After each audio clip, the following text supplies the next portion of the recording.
सदैव देवो भगवान प्रतीक्षिताम, प्रतीक्षा करो। कब तक? बोले कलेवरम यावदिदं हिनोम्यहम्, जब तक ये शरीर मैं न छोड़ दूं। भगवान ने कहा पितामह, जब आपको पता था कि दुर्योधन अधर्मी है, पापी है, दूषित अन्न है, तो आप इसके सेनापति क्यों बने? अब अभी तक तो धर्मराज युधिष्ठिर से वार्तालाप कर रहे थे, अब भगवान का संवाद शुरू हुआ। बोले हे केशव, जब आपने ये प्रतिज्ञा की कि मैं अस्त्र ना उठाऊंगा, शस्त्र ना गहाऊंगा, उसी समय मैंने प्रतिज्ञा की कि जो मैं कृष्ण से अस्त्र ना उठवाऊं तो मैं शांतनु सुत न कहाऊं। अगर कृष्ण प्रतिज्ञा किए हैं कि मैं अस्त्र नहीं उठाऊंगा, तो मैं गंगा पुत्र भीष्म ये प्रतिज्ञा करता हूं कि कृष्ण को अस्त्र उठवा के छोड़ूंगा। क्यों? अब ये भक्त और भगवान की लड़ाई है। दूसरी बात केशव, अगर मैं पांडवों का सेनापति बनता तो आप अर्जुन के सारथी थे, तो आप रथ के आगे चलते, मैं पीछे चलता, या अर्जुन का रथ पीछे होता तो मैं आगे तो कौरवों को देखता, दुर्योधन आदि को देखता। पर जब मैंने सुना कि आप अर्जुन के सारथी हो, तो मैं पांडव कौरवों का सेनापति बनूंगा, तो कृष्ण को सामने से देखूंगा, आमने सामने। केशव, मैं समझ गया। आज मैं बाण पे बाण, बाण पे बाण मारता जा रहा था और अर्जुन के रथ को चकनाचूर कर दिया। अर्जुन का रथ टूट के गिर पड़ा। उस समय आपने अपनी प्रतिज्ञा को तोड़कर रथ के पहियों के उठा करके, जैसे कोई सिंह वृद्ध गजराज पर टूट पड़ता है, ऐसे केशव आप मुझ पर टूट पड़े। तब मैं समझ गया कि प्रबल प्रेम के पाले पड़कर, प्रबल प्रेम के पाले पड़कर प्रभु का नियम बदलते देखा, प्रभु का नियम बदलते देखा। अपना मान टले टल जाए, पर भक्त का मान न टलते देखा। अपना मान टले टल जाए, पर भक्त का मान न टलते। हे केशव, ये महाभारत का युद्ध कौरव और पांडवों की लड़ाई नहीं थी, ये भक्त और भगवान की लड़ाई थी। आज आप हार गए केशव और मैं जीत गया। पितामह भीष्म के वचन। पर अब केशव, जो हुआ सो हुआ। वाणी को एकाग्र किया और कहते हैं अब मैं आपकी स्तुति करता हूं। इसे भीष्म स्तुति कहा गया, बड़ी सुंदर।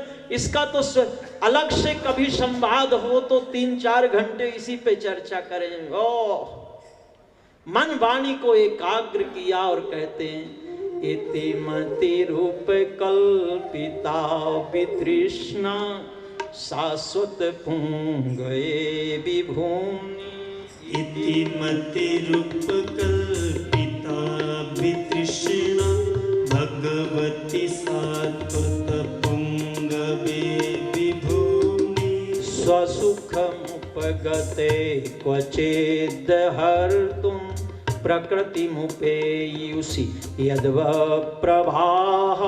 स्वसुखमुपगते क्वचित् विहर्तुं, प्रकृतिमुपेयुषि यद्भव प्रवाह। त्रिभुवन कमलं तमालवर्णं, त्रिभुवन कमलं तमालवर्णं। रविकर गौरवराम्बरं दधाने, रविकर गौरवराम्बरं दधाने। वपु वपुर लखते कुलावृताननाब्जं विजय सखे रतिरस्तु मेन वद्या। वपुरलककुलावृताननाब्जं विजय सखे रतिरस्तु मे नवद्या। पितामह भीष्म इति मति, हे केशव मेरी एक कन्या है, इसका विवाह मैं आपके साथ करना चाहता हूं। सब देखते रह गए, रे पितामह भीष्म तो आजीवन ब्रह्मचारी हैं, इनकी कन्या कहां से आ गई। पितामह कहते हैं केशव ये मेरी मति मेरी बुद्धि ही मेरी कन्या है, और ये वितृष्णा है, तृष्णा रहित हो गई है, राग दोष सब से मुक्त हो चुकी है। अब अंतिम समय में इसका विवाह मैं आपके साथ, क्योंकि आप त्रिभुवन कर्णम तमाल वर्णम, भगवान की शोभा का वर्णन किया। इस महापुरुष ने 11 श्लोकों में, आज एकादशी का दिन, 11 श्लोकों में भगवान की स्तुति की।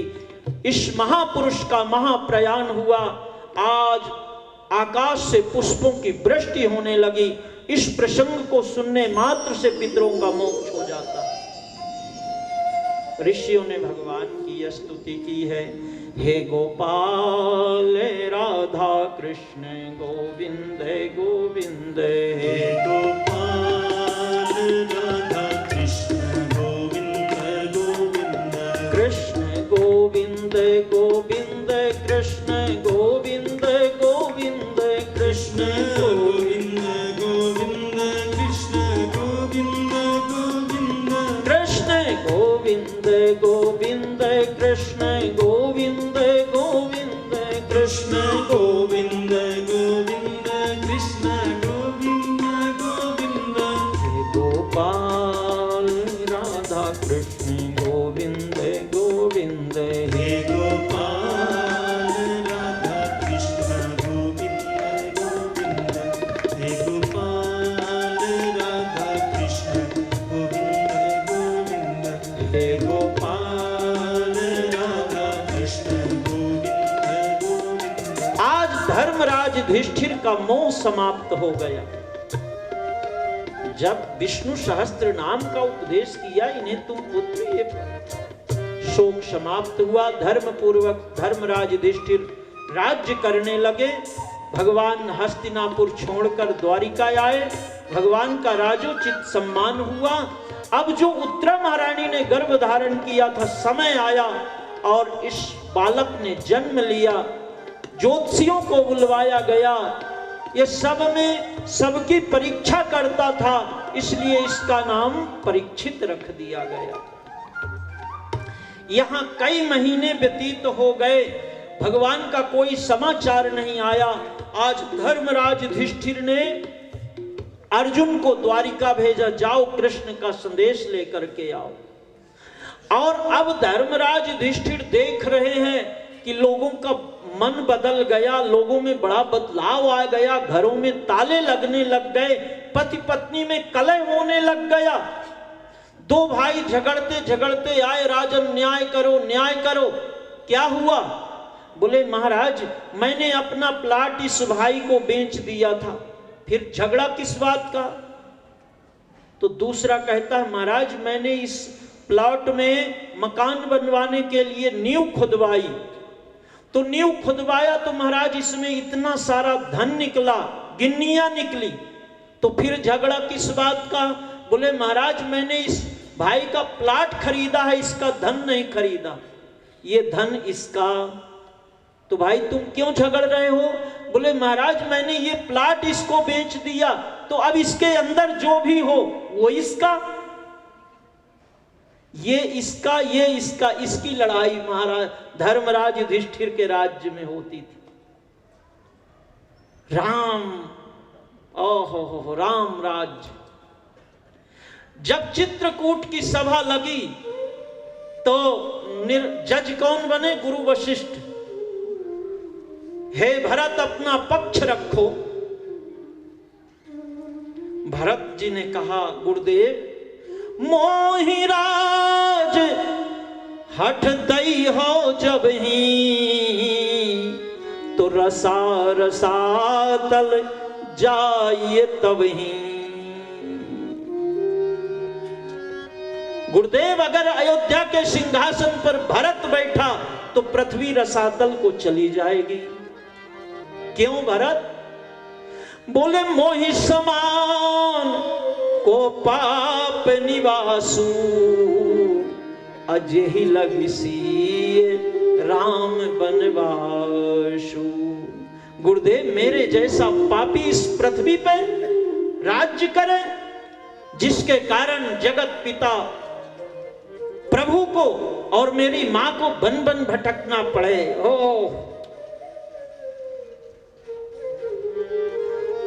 राम आप अपना पक्ष रखो। भगवान श्री राम ने कहा गुरुदेव मोहिराज हठ दई हो जब ही, तो रसा रसातल जाइए तब ही। गुरुदेव अगर मैं सिंहासन पर बैठूं तो पृथ्वी रसातल को चली जाएगी। अब कौन बैठे? राम किस कारण से पृथ्वी रसातल पे जाएगी, जरा आगे बात करो। भगवान श्री राम ने कहा कि तजो राव, मेरे पिता ने तृण के समान अपने वचनों को रखने के लिए इस शरीर को छोड़ दिया, पर धर्म नहीं छोड़ा। और उन पिता के वचनों को मेट कर मैं सिंहासन पर बैठूं तो पृथ्वी रसातल को चली जाएगी। ये था राम राज्य। धर्मराज युधिष्ठिर ने कहा भैया कुछ दिन के बाद आना। 6 महीना व्यतीत हुआ।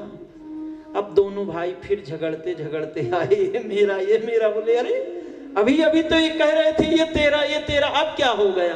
कलयुग का आना छिपा नहीं रहा। उसी समय अर्जुन आए हैं। अर्जुन का चेहरा झुक गया है, आप तेजहीन है, प्रश्नों की झड़ी लगा दिया है धर्मराज ने। अर्जुन क्या हुआ?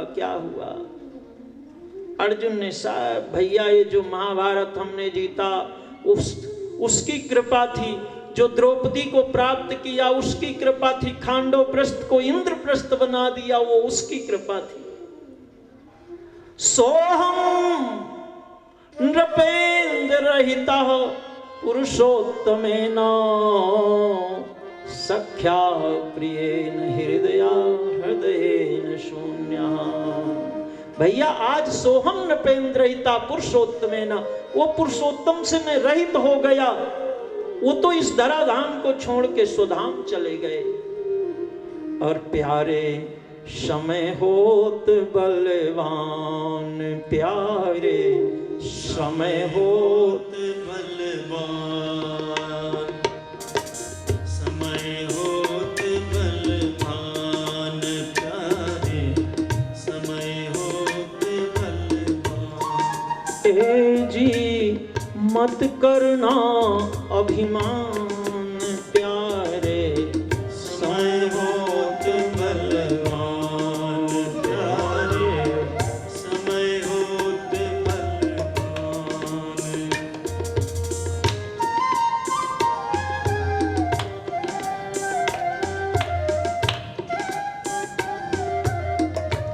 ए भीलन लूटिन गोपी का भाई, भीलन लूटिन गोपी का भाई, वही अर्जुन वही बाण, प्यारे समय होत बलवान, प्यारे समय होत बलवान।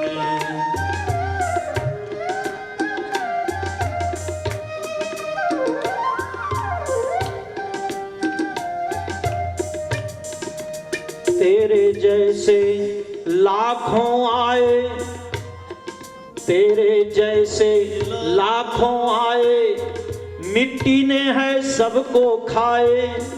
तेरे जैसे लाखों आए, मिट्टी ने सारे खाए।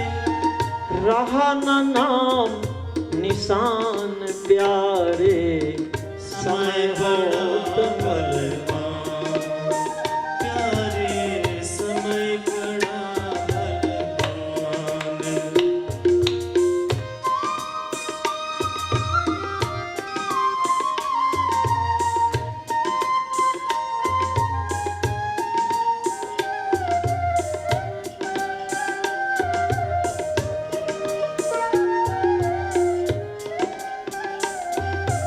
भगवान के स्वधाम गमन की चर्चा सुनते ही ओ